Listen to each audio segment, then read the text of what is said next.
আল্লাহ তুমি আমার গুনাহগার উম্মতকে বাঁচাও। বিশ্বনবী পাগলের মতো একবার হাউজে কাউসারে যাবেন, একবার সিরাতে যাবেন, একবার পুলসিরাতের দিকে, একবার হাউজে কাউসারের দিকে পাগলের মতো দৌড়াতে থাকবেন। তার কোনো গুনাহগার উম্মত যাতে জাহান্নামে ঢুকে না যায়, সেদিন কেউ সুপারিশ করতে পারবে না বিশ্বনবী সাল্লাল্লাহু আলাইহি ওয়াসাল্লাম। কিয়ামতের ময়দানে ওই বিভীষিকাময় সময়ে মুসিবতের কালে মানুষগুলো পাগল হয়ে বিশ্বনবীকে খুঁজতে আরম্ভ করবে।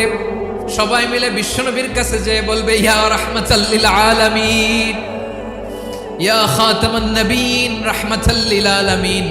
দেখেন আমাদের কি অবস্থা, কি কঠিন বিপদে আমরা আছি, দাঁড়াতে পারি না, সূর্যের আলোতে ঘেমে হয়রান। আজকে কেউ সুপারিশ করতে পারবে না।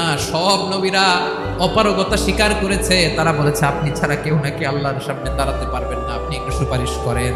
বিশ্বনবী বলবেন, আসো আসো, আজকের দিনে আমি ছাড়া আল্লাহর সামনে কেউ দাঁড়াতে পারবে না।